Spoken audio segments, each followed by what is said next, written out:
My name is Huzaifa Ahmed Attari. I'm calling from Milan, Italy. My question in your court is that did the blessed Sahaba love each other very much? And did any son of Hazrat Ali radiallahu ta'ala anhu had the name Umar? Please guide us in this regard and pray for our forgiveness without accountability.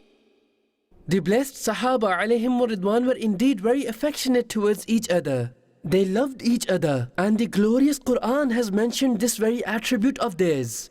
Ruhama'u baynahum, very compassionate with each other. And Mawla Mushkil Kusha Sher Khuda Aliul Murtaza Karramallahu Ta'ala Wajhahul Kareem kept the names of his beloved sons on the names of Khulafai Thalatha, Abu Bakr, Umar and Uthman. So 3 of his blessed sons were named after them. Because Imam Hassan and Hussein and Muhassin radiyallahu ta'ala anhum were born to Sayyidatun Nisa Fatimatu Zahra radiyallahu ta'ala anha.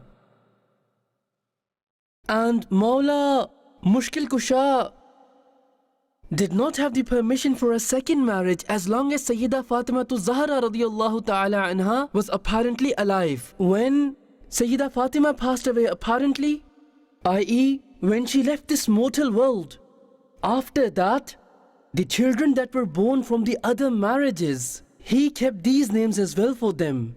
Abu Bakr, Umar, Uthman. You'll find this in the books of history.